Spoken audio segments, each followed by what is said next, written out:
Ora, boas a todos e sejam bem-vindos a mais um podcast do Próximo Nível. E podcast Próximo Nível porquê? Porque nós estamos de volta de temas muito importantes. E porque esta forma de abordar com um sotaque esquisito? Não sei, mas é uma boa forma de começar este podcast. Já que falámos em pedras nos rins nos podcasts passados, por que não? Ora bem, para este podcast temos então o Alexandre Barbosa.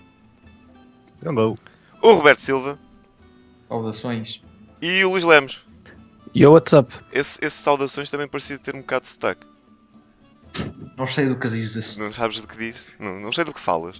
Ora bem, nós vamos dar então este início ao podcast com um tema bastante badalado, um tema que tem estado aí em altas, que é, na realidade, quanto vale um videojogo. Isto porquê? Porque o The Order 1886 tem estado a levar um bocado de backlash pelo tempo ou pela duração que o jogo tem e também por não compensar pelo preço final que se dará.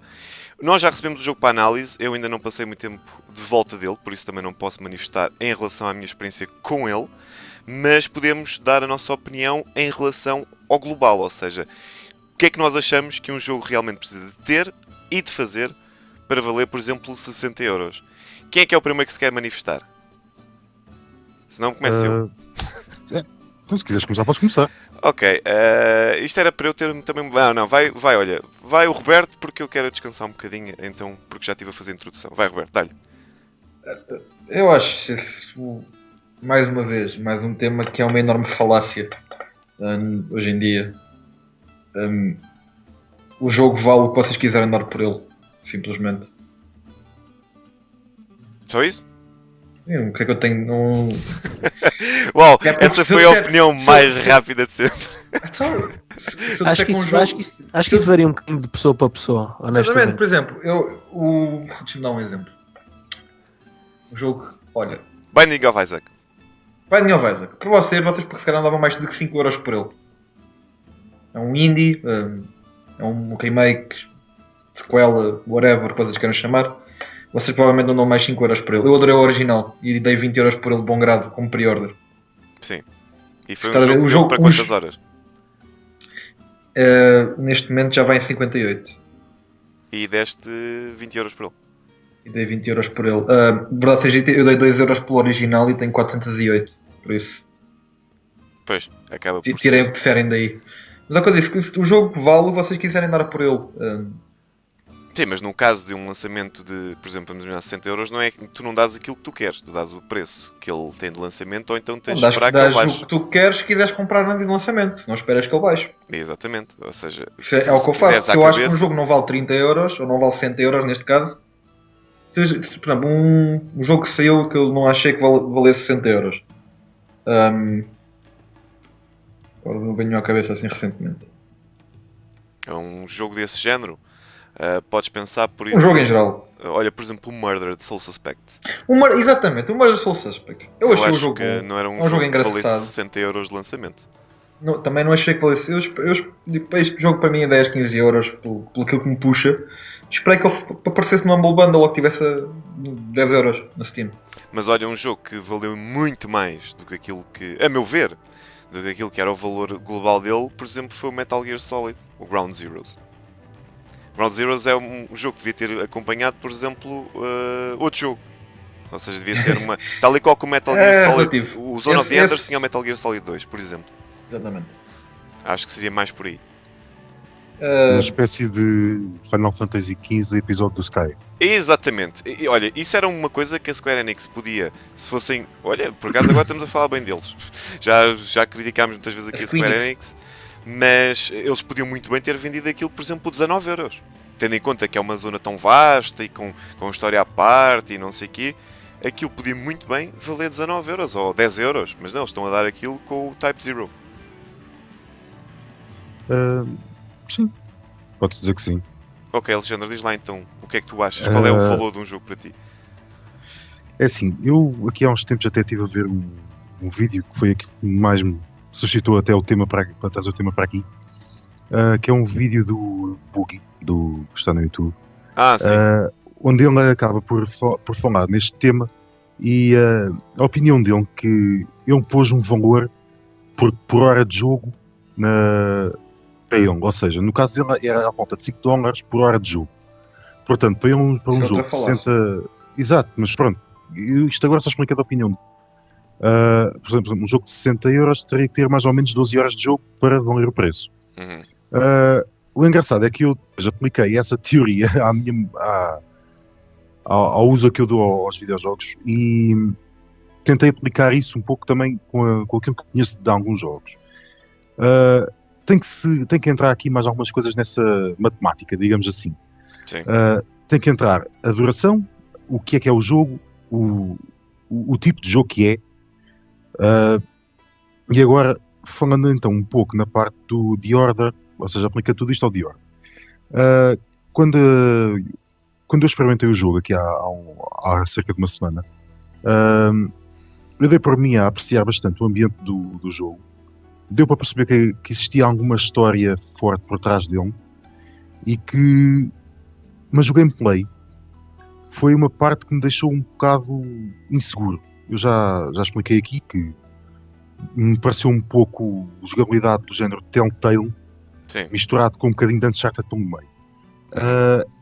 Ou seja, é um jogo que a mim me cativa a jogar, mas não sei até que ponto é que conseguirei, por exemplo, agarrar no jogo, passá-lo uma vez e depois não sei se o encostarei na própria ou não. Agora, neste caso serão cerca de €70. 70, acho que vão ser 70. Portanto, ou seja, estar a pagar €70 por um jogo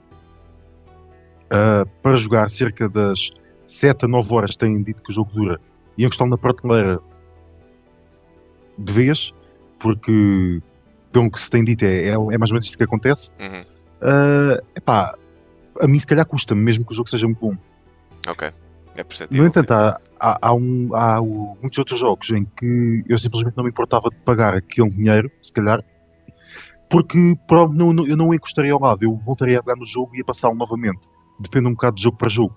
Sim, mas não terá a ver tanto com a quantidade de jogos que nós temos. Ou seja, ainda há pouco tempo nós falámos disso, que era antigamente, quando nós éramos mais novos, que inventássemos os próprios desafios para os nossos jogos, passávamos o mesmo vezes e vezes e vezes sem conta. Ou seja, será que, vamos imaginar, não com os gráficos que ele tem atualmente, mas este jogo, por exemplo, há 20 anos atrás, era um jogo que uma pessoa repetiria vezes e vezes sem conta?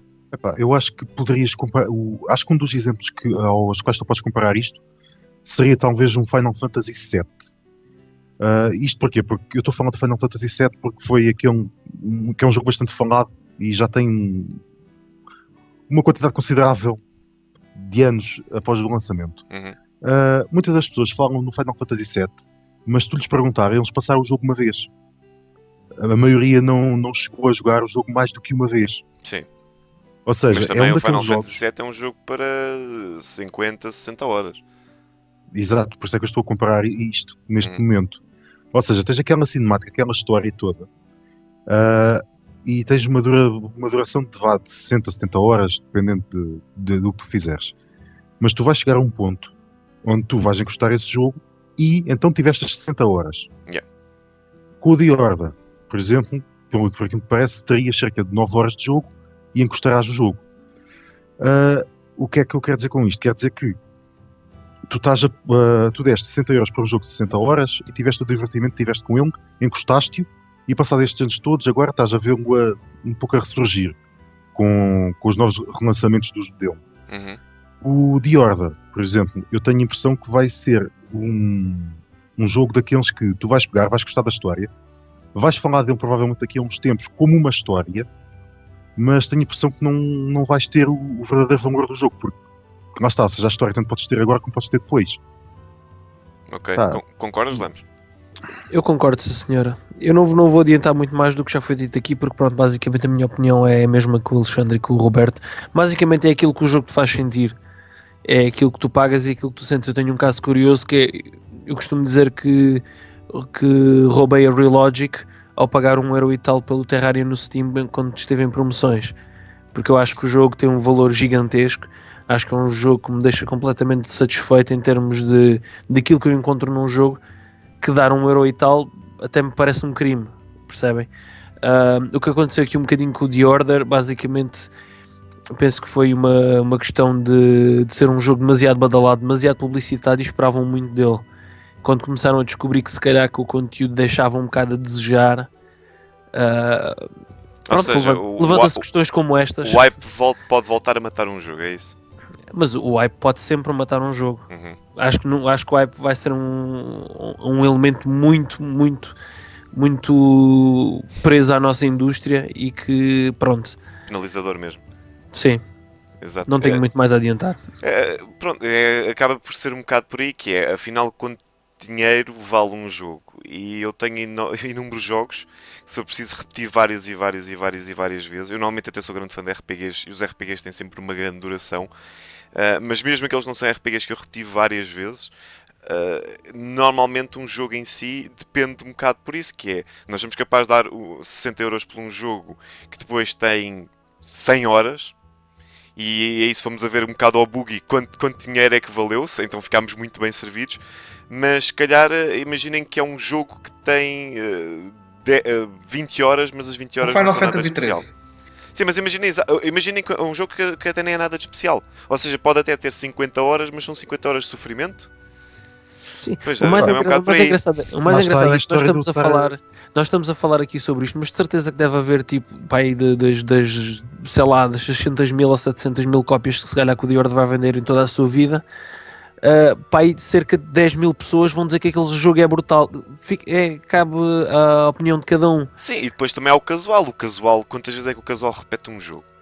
Se calhar o jogador mais casual Eu que gosta admiro- da experiência mete aquilo na prateleira e diz: olha, já tive a experiência, também não quero gastar muito mais tempo com os jogos que eu também não costumo gastar muito tempo, está feito. Se calhar também isso pode acontecer em muitos desses casos. Mas a gente está aqui a falar nisto, mas normalmente quem tem o melhor rácio de qualidade por preço que pagou, somos a ver, são os casuais que jogam jogos de desporto. Sim. Eles pagam, todos os anos compram sempre o mesmo jogo, é verdade. Mas quantas horas é que eles não tiram de diversão daquele jogo? A jogarem com os amigos ou assim. Sim, várias centenas, se for preciso. E eles compram o mesmo jogo todos os anos, se for preciso. Também é verdade. Pois porque nós também temos ver todo este espectro, que é... Isso Há é que muita eu gente que digo, vai à procura da experiência cinemática e não querem... Nunca na vida eles pensaram, não, eu vou gastar 50 horas com um jogo. Isso é parvo. Quero é gastar 20 minutos com o Candy Crush por dia e depois quero uma experiência mais cinemática, vou jogar o The Order e pronto, eu estou ali uma semana de jogo, se calhar joga 1 hora por dia, tem ali uma semana de jogo e se calhar fica satisfeito com aquilo. Se calhar também depende um bocado do jogador, ou seja, de um bocado da experiência e dos anos que o jogador já tem em cima, mas pronto, é um bocado por aí. Mas pronto, nós já nos estamos a alargar demasiado com este tema, é um tema que podemos voltar a abordar mais tarde, mas sim, os jogos têm um preço diferente dependendo da audiência. Nós agora vamos passar para um tema requisitado pela comunidade, que tem a ver com os jogos que estão a ser lançados nas arcades, ou seja, temos neste momento o Tekken 7, o Pokken Fighters, ou neste caso o Pokken Tournament, que é o nome oficial, e temos o novo Dissidia, e a malta quer saber qual é que é a nossa expectativa em relação a estes jogos, e também se eles vão chegar ao Ocidente. E eu tenho a dizer que sim, e as expectativas são boas para qualquer um destes jogos, porque eu sou fã de Pokémon, sou fã de Tekken e gostei dos Dissidia, ainda para mais ver o Dissidia na nova geração foi uma coisa que uou. Isto pode ser já o passo para os próximos grandes RPGs que a Square Enix pode fazer com este motor de jogo. Vocês?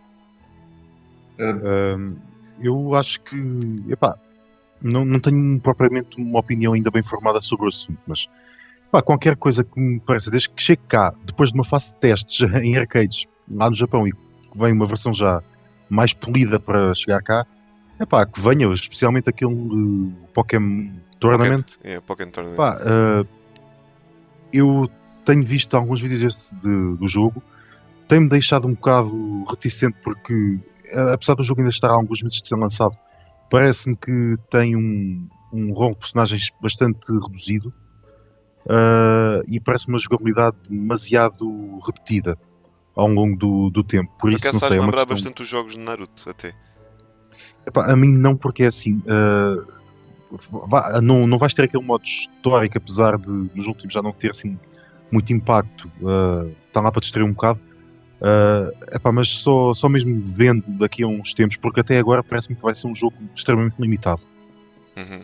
Sim, mas para agora também a arcade é mais Exato. 1 contra 1, pois logo se vê. Ainda para mais é um jogo que quase certeza absoluta será lançado na Wii U E a Nintendo não deverá deixar assim as coisas por mãos alheias.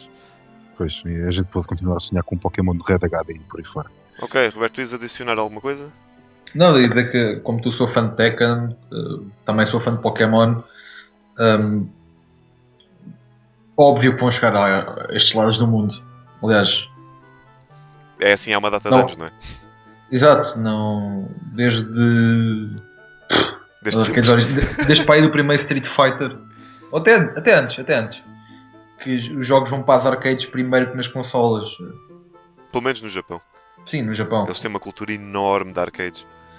Aliás, eu acho que eles devem ser dos poucos países do mundo em que as arcades continuam a dar mais dinheiro do que O suporte físico, o talvez. suporte físico, exatamente, a consolas caseiras. Aliás, não deve ser dos únicos, deve ser mesmo o único. Sim, eles até E- usam aqueles cartõezinhos e tudo mais. Exatamente. O jogador Eles, pode chegar eles lá lá e não pode têm, dar um eles, progresso. eles lá eles têm os save cards para as arcades, por exemplo. Coisa que seria impensável. Aqui seria impensável porque as arcades fecharam todas. Exato. Quase Foi-se perdendo dessa cultura que eles ainda continuam a manter. Mas sim, acho que é mais que óbvio que vão chegar cá às consolas. Impossível, acho que as arcades, como disse, são impossíveis chegarem cá e sobreviverem. Bem, Ahm, Lemos, falta falar do Dissidia. Pois. Exato, eu disse deixo para outra pessoa porque não é minha onda. Eu honestamente, eu sou honesto, os arcades não é mesmo o ponto mais forte. Porque eu já quando era. You're part of the problem! Quando era. Não, a sério, quando era mais pequenino eu via as arcades, mas nunca. Epá, tinha o seu charme, mas nunca tinha. Não era aquela coisa como jogar em casa. Mas é pronto, voltando ao tema. Jogos como Pokémon Tournament, tipo, se forem lançados cá, tipo, epá, devem ter uma adesão brutalíssima. Pronto, basta E é um serem lançamento lógico, não é? Claro, basta terem.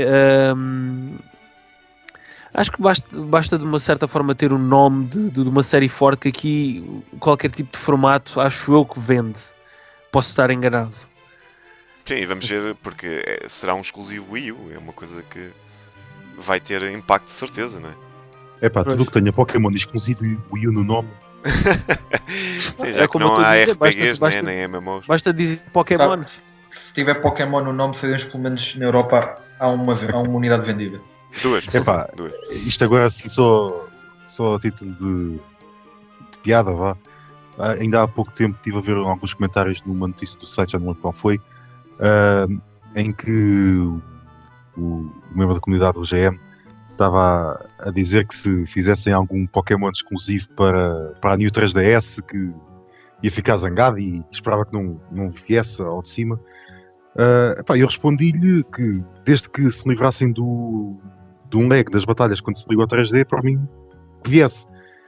Pá, mas lá está, ou seja, eu acho que o Pokémon vende consolas, portanto, se um Pokémon numa Wii U, eu acho que nunca é pouco. E Exato, a Wii ia U ter impacto. aí é assim, eu acho que deixava de ter, acho que foi já não lembro quanto é que foi, 10 milhões de consolas vendidas.